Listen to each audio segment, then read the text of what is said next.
What's going on, guys? Welcome back to Full Court Talk. We have a lot to get to. The USA takes gold on a Hmm. really good France team.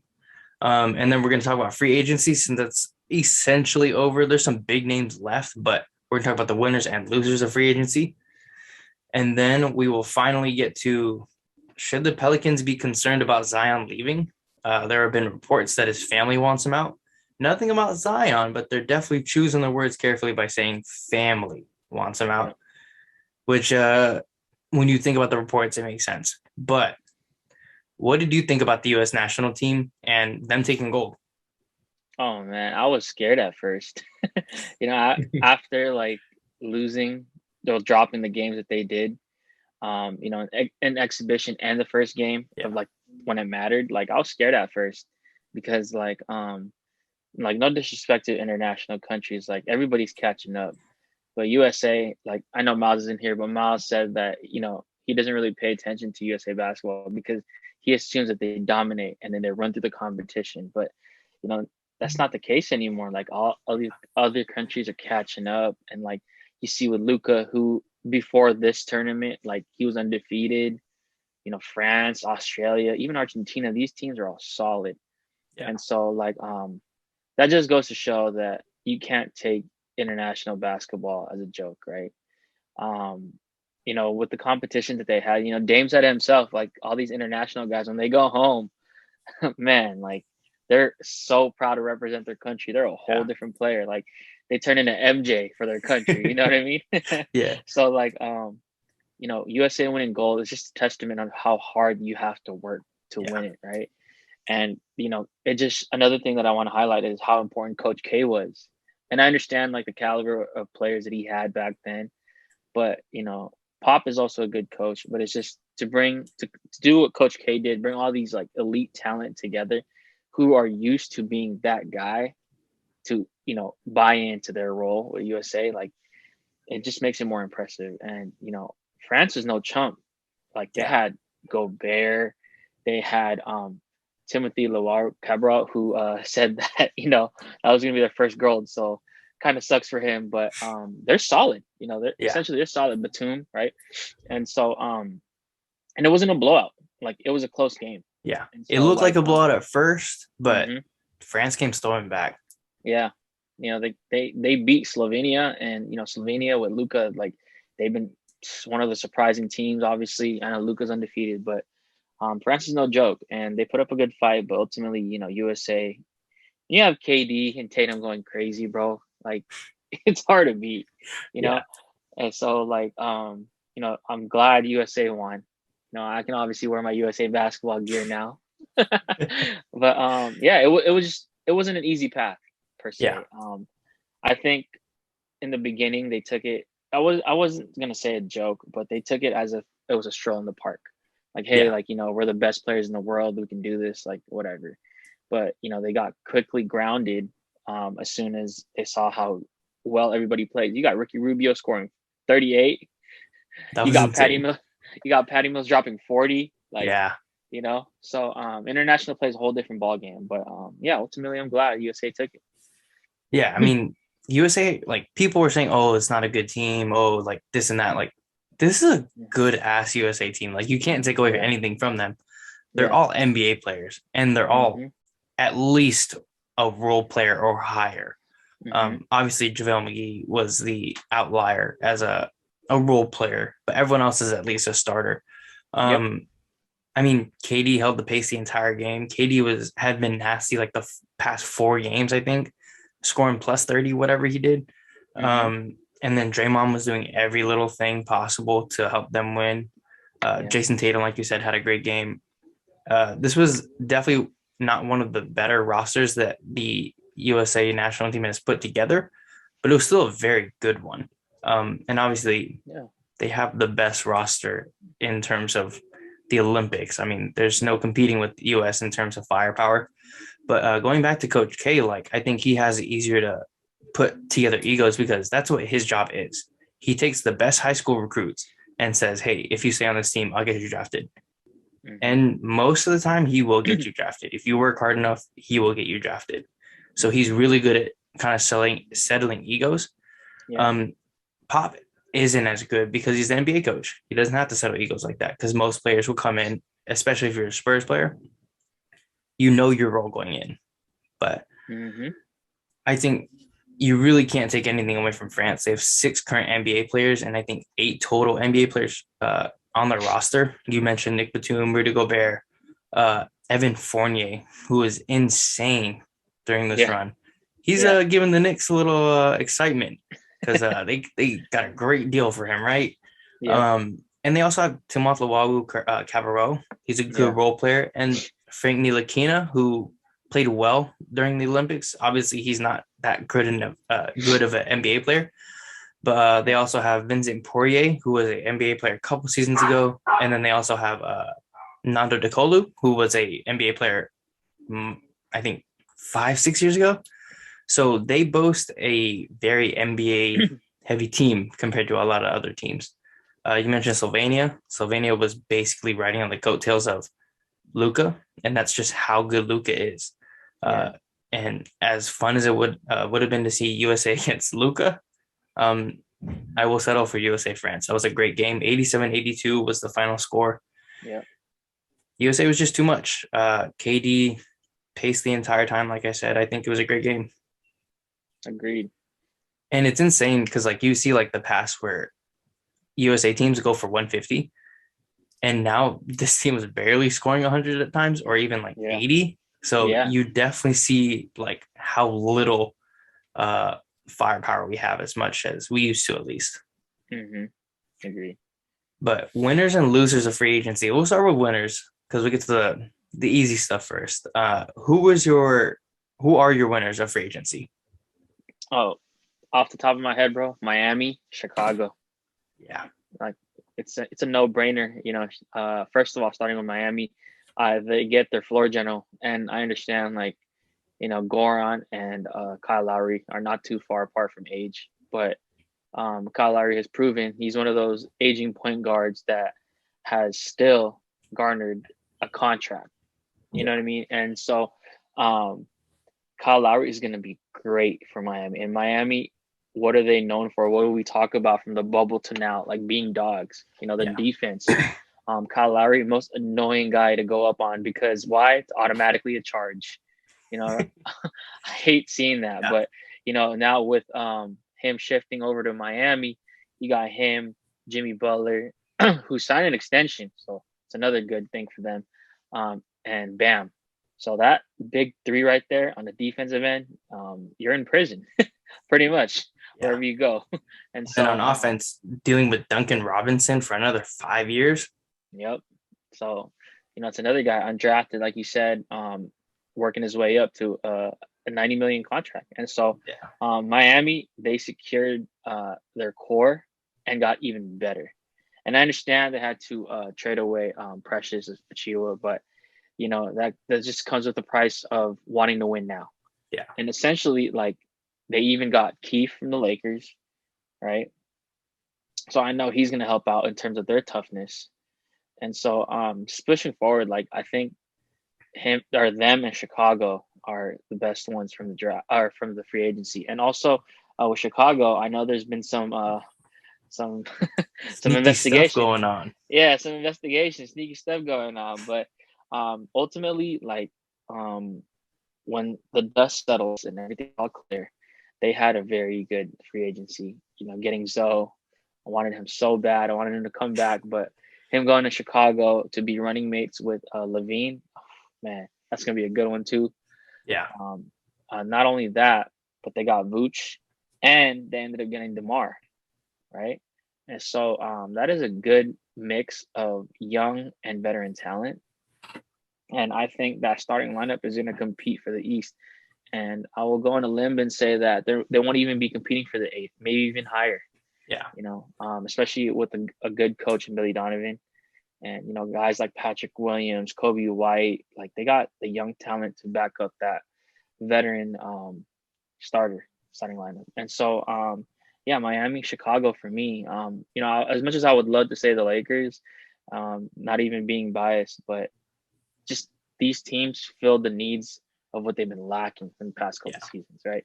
Because you know what the Lakers are going to do. As long as they have LeBron and AD, they're going to want to compete for championships. They're going to Yeah. sign all these free agents, all that stuff. So yeah, of course they had a good free agency too, but it's just Chicago and Miami. Like Miami gets better. I think they're looking at title aspirations once again, trying to make the Eastern Conference Finals after a disappointing first round sweep. So yeah, if I had to pick between the two, I'd pick Miami, but just those two for sure for the winners. Yeah, I also have Chicago, obviously. I mean, Chicago had an amazing offseason. I will Yeah, say the fact that they didn't trade Kobe White in yeah. that Zoe trade, huge plus for them. I mean, Oh you're yeah. keeping a guy who can either come off the bench or be your two. Mm-hmm. Mm-hmm. And because Zoe can play that 1/2 since he's got the height. Yeah. Um, they had a very good offseason. I'm not sure how it's going to fit completely just yet because of we don't know if Lonzo's shooting is going to transfer over to Chicago. Yeah. But assuming it does, they have a very good team. DeMar's a hooper. He's going to get you 25 easy. I do want to know what's in the water in Chicago. I don't know what's bringing these players to Chicago. Maybe Yeah. that's tampering. I don't know. But I actually have the Lakers as a winner just because they had a phenomenal offseason again. Rob Pelinka is amazing at what he does. He did what the former front office couldn't do, which was bring in talent. Look at LaMarcus Aldridge before, as they didn't. I think in that sense, they promoted the lifestyle of LA, not the basketball side of LA, and that's why they lost him. Mm-hmm. Rob Pelinka is obviously selling something, and he's doing a hell of a job at it, getting Carmelo, getting Dwight Howard back, Kent Bazemore. I know that's your sleeper for you. Re-signing THT, like they had a great offseason. I think losing Caruso is a big minus for me, but I think they did a great job of signing like the and being a retirement home in the end, But all jokes aside, I think the Lakers had a good offseason. I just want to know, like, is the roster turnover going to be good for them? Because last season it wasn't, but that was due to injury more so. But I think going into next season, they're definitely high on the contender list because LeBron and Carmelo are there. And Carmelo has been really good. And I think working off of LeBron will just help him even more. And also, I have one question. So, with the Lakers, how were they not investigated for tampering with Russell Westbrook? Yeah. They were talking weeks before, and all of a sudden, poof, Russell Westbrook's a Laker. So I'm not too sure. Maybe, like, what I'm thinking is maybe the Wizards were like, you can talk to him. Maybe they got permission first and said, hey, can we talk to him? Because we want to trade for him. And the Wizards who wanted him gone were like, go ahead. That's my guess. Yeah. It's a little sneaky, but maybe it's because he wasn't a free agent. Maybe. I don't know. Yeah. But I'm going to go bias here. Golden State Warriors. I think they had a good offseason. Obviously, they did well in the draft, I thought, for actually picking people. Kuminga is really solid after his first game. Good defense, bad decision-making, but overall, he had a good feel. I really like Moses Moody. He had a nice flow on the court, really good shooter, hit the open shots, kind of did a lot of the little things, I thought. Otto Porter, I was not expecting the Warriors to get him. I thought he was kind of the Nets or the Lakers. And to get him for the minimum, I thought was great. Another name I didn't think, Nemanja Bjelica. Did not think he would sign with the Warriors, but he signed. He's a good shooter, and working off Stephen Clay, I think that's a good fit. And then Andre Iguodala. I knew he was coming back when they said he was down to the Lakers, Nets, and Warriors. There was no he was going to the Lakers, and no he's going to the Nets. So, man, to speak of Max Kellerman, if the Martians got the death beam on us, bro, I want Iguodala. So I'm glad he's back. It's a cool story, like storybook ending to end his career with the Warriors, where he kind of like didn't become a star, but he definitely had his best years, I believe. Yeah. But who are your losers for this offseason? Well, before I say that, I just want to say that I am a fan of players going back to their respective teams. It doesn't even have to be where they, right? It doesn't even have to be a team where they were drafted to. Yeah. Like teams that they played for in the past. and they wanted a second stint. Like we saw Dwight do it, right? Successful for him. So I'm really glad you guys got Iggy back, Yeah. and then we got the players that we did. So in terms of the losers, I actually have the Boston Celtics. Like Yeah. they didn't do anything.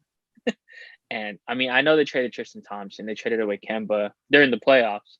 Uh, yeah, and so you had two superstars, Jaylen Brown, Tatum, and you haven't done anything. Yeah. As of right now, your point guard is Marcus Smart and or Peyton Pritchard, right? Yeah. And so I have no idea why. I understand that Danny Ainge stepped down, and it's now Brad Stevens. But Brad Stevens, as good as he was as a coach, and I understand that it's his first season being of a higher position. But the fact that he knows what these players want, he's coached them. He didn't surround these two with anybody at all. Yeah. And so their roster, it's kind of in that awkward phase. Like, is it rebuilding or is it not? I mean, obviously they're not, if you had to lean towards one, because they were just in the playoffs. They're still in contention for the playoffs, not for the championship at all. Yeah. But they don't have anybody. They didn't sign anybody. And it's weird to me. And I actually have the Knicks because honestly, it's just the Knicks, bro. Like, it's questionable. I get it. You needed a rim protector, so you get Nerlens back. They did good with Julius Randle because he played for that. Yeah. He earned it for sure. Evan Fournier, whew, man. Okay, they're willing to bet superstar money. Superstar money. They're willing to bet that what he did in international play is going to go back into the NBA, right? And so, it's just the Knicks thing to do, I guess. Yeah. So, I mean, D Rose and Julius Randle are a no-brainer. That makes sense. But Evan Fournier, Nerlens Noel, I don't know. I get it. Tibbs loves the defense. Nerlens Noel, but Fournier, like, and then Kemba, that one I'm on the fence about because he gets to go home, but it's more so of the Knicks already have a lot of guards as well. Yeah. I know he might be in contention for one of the best guards that they got, if not the best. But you got a rising star in quickly. You got D Rose, right? And then now you have Kemba. So essentially you have a 3-guard lineup. And so it's just weird to me. Yeah. But the Celtics and the Knicks for sure. And my dark horse is the Kings. The Kings, the Kings. So those three, if I had to pick. Yeah, and to go off of Kemba, I thought that was a weird signing. I get why he wanted to go. But honestly, Derrick Rose is still a better starter. And you already have Emmanuel Quickley, who is, like you said, a rising star. And I'm not really sure what Kemba offers you on that team anymore. I like the signing of Evan Fournier. I just don't like the price they got him at. Evan Fournier fits that team perfectly. They needed some kind of scoring other than Julius Randle, and they got it. I think they did a phenomenal job of getting Derrick Rose back. Nerlens Noel was overpaid, but they wanted to keep him. I don't know if 3 years was the right deal for him, but it is what it is. It's the Knicks, man. Like, you can't really expect anything else at this point. And I don't have a team as my first loser, but Dennis Schroder. He lost a lot of money. He turned down 84 mil on a down season. And I respect you bet on yourself. Like, go ahead. But you don't bet on yourself with no resume. And you played like shit for half the season. And then you're like, I'm 100 mil. No, you're not. You're lucky if you get the MLE this season. So he lost out, I think I want to say 95 mil if he's going for 100. And I think he got offered 84, so he missed out on 79 million. So that's tough. But who in the right mind was going to sign a glorified 6-man to $100 million contract? No one. Exactly. Nobody. And had Kelly Oubre not signed a contract with the Hornets. I would have had him on this list as well, but I'll go easy on him, Yeah, Portland, they had a terrible offseason. agreed. You were on the brink of your superstar requesting to leave, and all you signed is Cody Zeller and Tony Snell. And Now, don't get me. Macklemore. Oh yeah, Macklemore. Don't get me like they got some decent role players, but are those names that are going to get Dame to stay? No. And then on top of that, you sign a coach with a checkered past, the sexual assault, with Chauncey Billups, and then you let the fans kind of dig at Dame for all these signings when he's not the GM. He's not the one calling the shots. Like the GM's going to call the shots. And then I didn't love the signing of Norman Powell, the $90 million for 5 years. I understand why they did it. Yeah, it's pricey. But after a great offseason last offseason, they really shit the bed on this one because they're on the brink of losing their superstar. And all you come up with is Cody Zeller, Ben McLemore, and Tony Snell.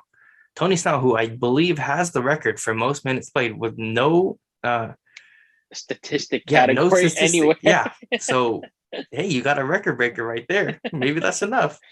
I don't want to talk about the team because they're in the next one, but the Pelicans. They had a terrible offseason as well, and we'll get into that. So that's a nice segue to our next topic. But should the Pelicans be concerned about Zion leaving or requesting a trade? What do you think? Hell yeah.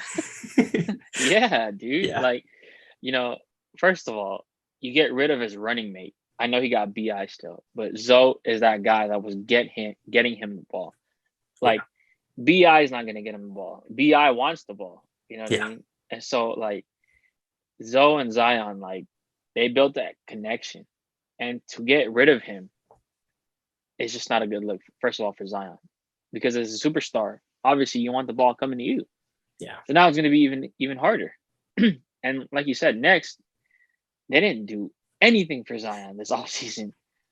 I mean, if I'm BI, I feel disrespected too because now it's just them two. They literally have to carry the Pelicans. Yeah.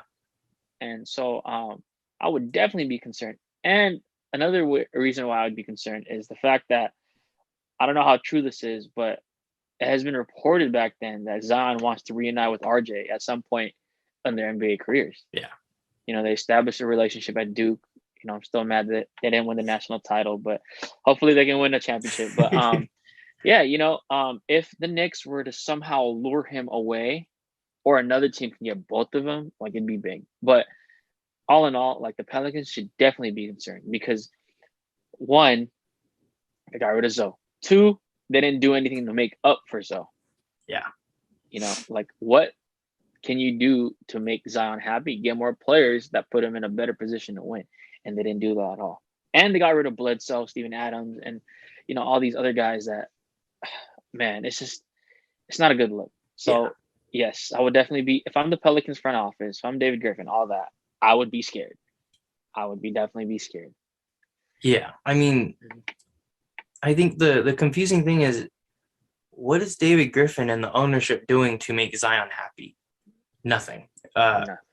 He was reportedly very close to Zoe, and they let him walk for Thomas Satoransky. Like, what are you doing? You have no leverage, but you just let him go away for nothing. I'm just very confused by that. And then the fact that Josh Hart wants out, he wants a fresh start. Brandon Ingram wants to go to Miami. Yeah. And maybe there's no truth to that, but it seems like he's not unhappy with New Orleans. Yeah. So every single player you traded for AD has now either requested or expressed that they want to leave or has already left. So it's very confusing on what they're doing as a front office because they are, for some reason, very bad at keeping their superstars happy. Zion seems like a pretty chill dude. And I'm sure if you just showed that you were working towards building something, I'm sure he'd be like, okay, let's run it. But you haven't signed anyone. You haven't drafted anyone worth it. And you really haven't done much since Zion has come. your biggest move was,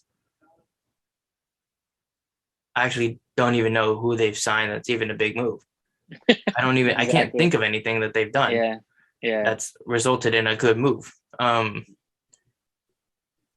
just really not sure why you'd give up your point guard, who is a phenomenal passer, one of the best playmakers in the NBA right now, Exactly. for Thomas Satoransky, when your best player is a lob catching athletic big. And I'm not sure how you allowed Lonzo to become so close to the Bulls. It was reported during the season that Lonzo wanted to go to the Bulls. Yeah. So I'm so confused on that entire situation. If you knew he wanted out, why didn't you take that uh the trade deadline and move him? Why did you Yeah. wait till the last minute and be like, okay, we'll give him up? It just like I'm sorely confused by the Pelicans. And honestly, at this point, I know that they're one of the younger teams. Move him to Seattle. Just Yeah. cut off the front office, everything, rebuild from the ground up. At this point, I'm Yeah. just not sure what you do, because they lost AD when he was gifted to you.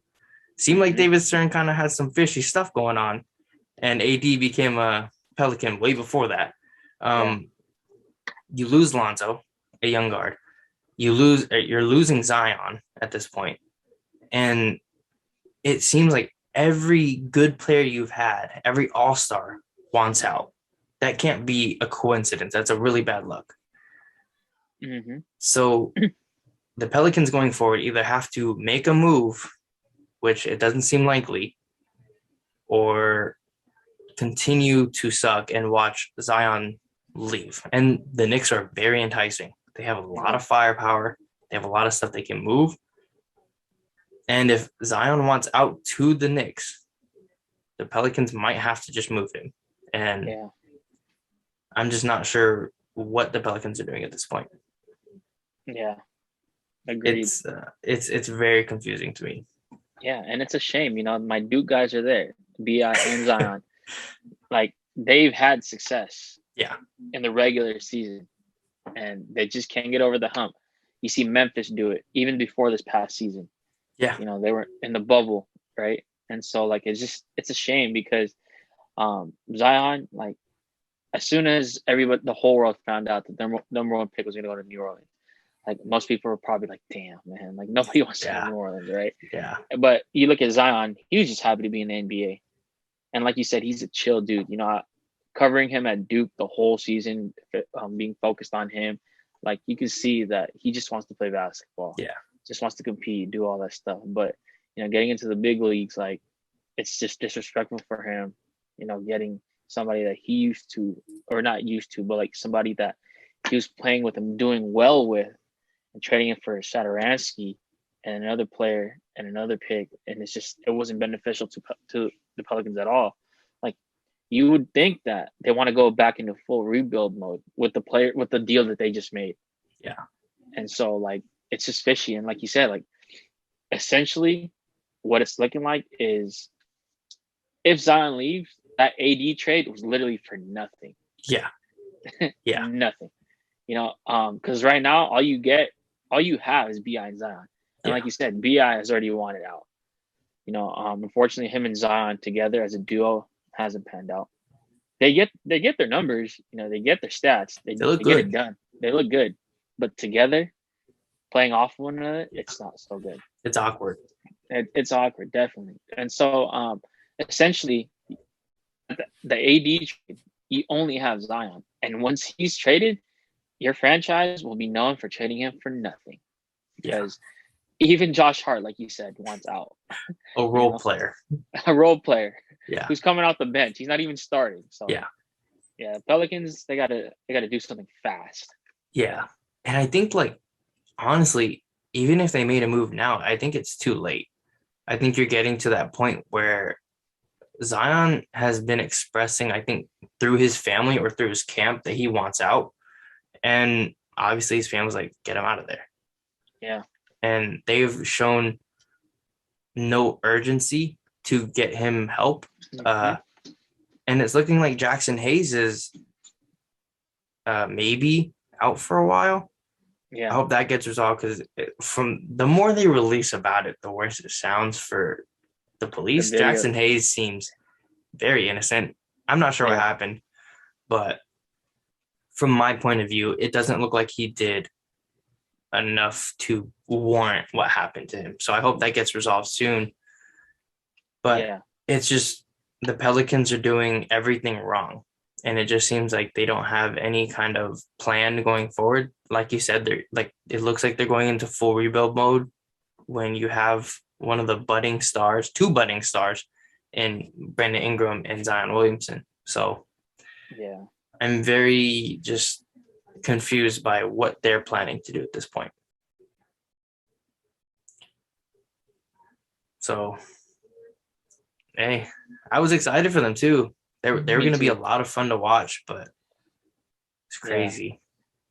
Either they trade for RJ or they trade for Cam Reddish, who's been on trading rumors, just do something to make Zion happy. Yeah. If not, they're going to lose him, I think.